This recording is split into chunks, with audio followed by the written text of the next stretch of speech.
Hello friends, it's me, and today let's watch Saving Endangered Animals from Extinction from Beast Philanthropy. Together, let's go, let's start. There are only a handful of places left on Earth where humans and animals live in complete harmony.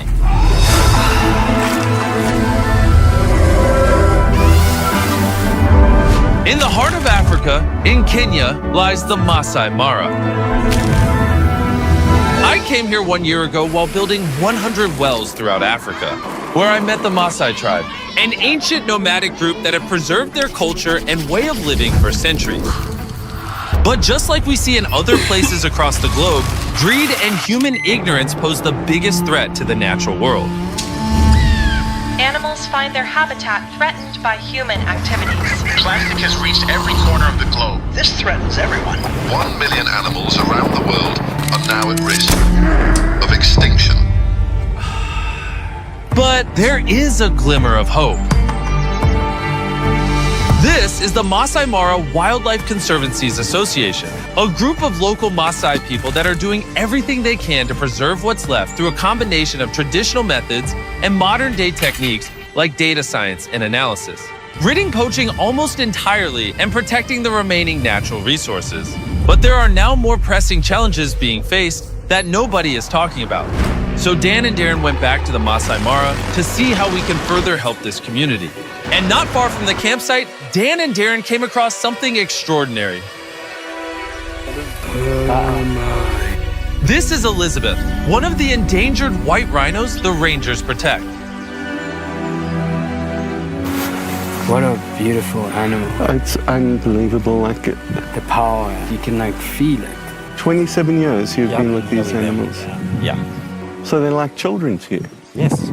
These rangers work day and night to ensure the protection of these endangered animals. And because they are all local Maasai people, they have a deeper understanding of who they are as shepherds of the wildlife. When we arrived at the campsite, we met with Daniel, the CEO of the Maasai Conservancies, to find out what other challenges they are facing. If you look at the last 40 years, scientific information shows a decline of wildlife numbers, and nearly 40% of the wildlife have been lost. And this was as a result of habitat destructions in particular. The downfall in the Mara all started 60 years ago when the land was divided and given to the Maasai people for private ownership. This led to investors buying the land for development and exploitation of resources. Many Maasai had no choice but to accept the money, abandoning their ancestral heritage and putting the habitat that millions of Maasai and animals rely on at risk of being destroyed. Mr. Beast makes a very good point. Sometimes really bo bian, when human life are at stakes.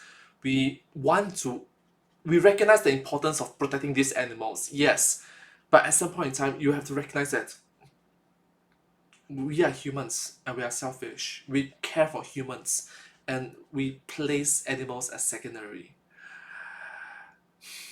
But the extinction of these animals is going to bring massive disruption to the entire ecosystem. And we cannot have that.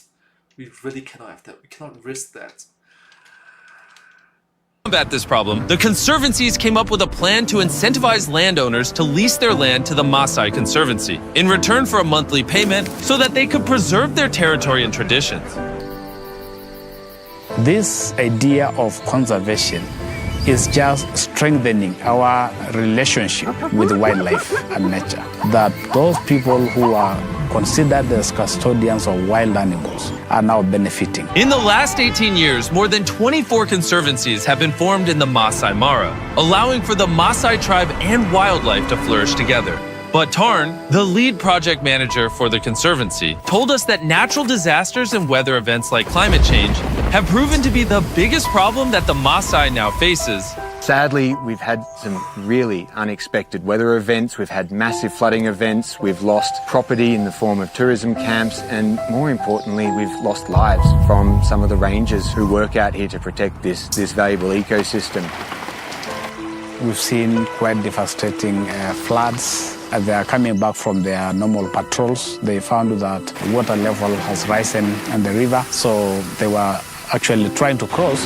The vehicles were toppled over by the strong currents of the water, and Out of the 7 rangers, 2 rangers lost their lives. They lost their lives in the line of duty, protecting our precious natural resources. We're trying to find a way to support the affected families. Both rangers had large families who they provided for on a daily basis, and their tragic death has now left the families without a source of income. Hopefully in the future we can have an alert system to avoid these sorts of tragedies ever happening again. One way the conservancies are looking to combat this problem is through the installation of weather stations. Weather stations are crucial for doing the ecosystem monitoring work and ultimately being able to make informed ecosystem management decisions that go into the conservation effort here. Another struggle is the complete lack of electricity at the ranger base camps, which makes basic tasks like charging a flashlight and powering the current weather stations extremely difficult.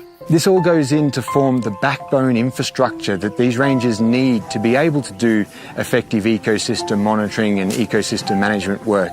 And that's been a big shift in how conservation has worked in this landscape over the past 20 years. It feels It's literally good intentions, but they're limited. Their hands are tied. They're in a disadvantage.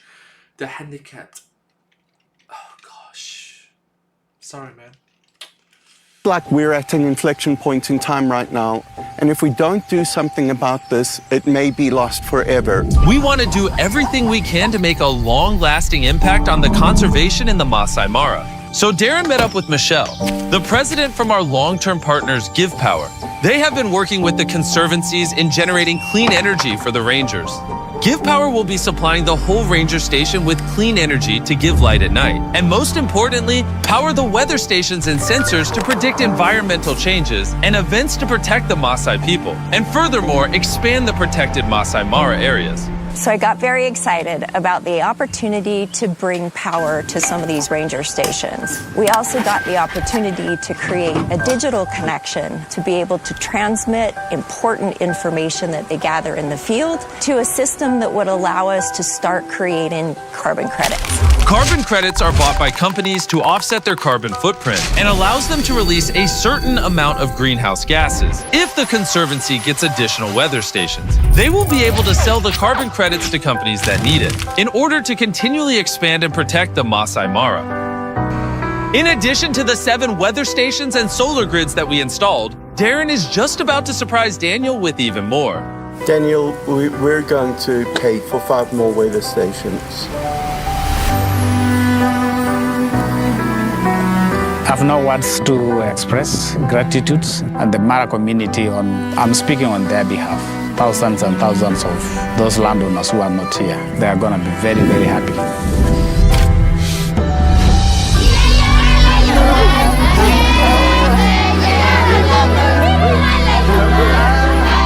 Thanks to all the work that has been done on this project. This will make it possible for the rangers to be well equipped for their fight to protect the wildlife. The conservancies will also be able to generate their own income from the carbon projects, allowing for enough funds to lease out more lands. That will provide larger areas for the wildlife to thrive, as well as offer the Maasai people the opportunity to live as they have done for centuries.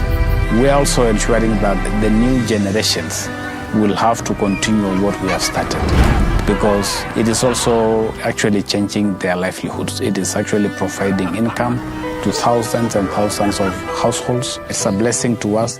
Even after our donation and Daniel's immense gratitude for this to all become a reality, the Masai Mara still needs an additional 5 weather and power stations, which totals to the amount of $100,000. And that is where we need your help, so please click the donate button below. Every single dollar makes a difference.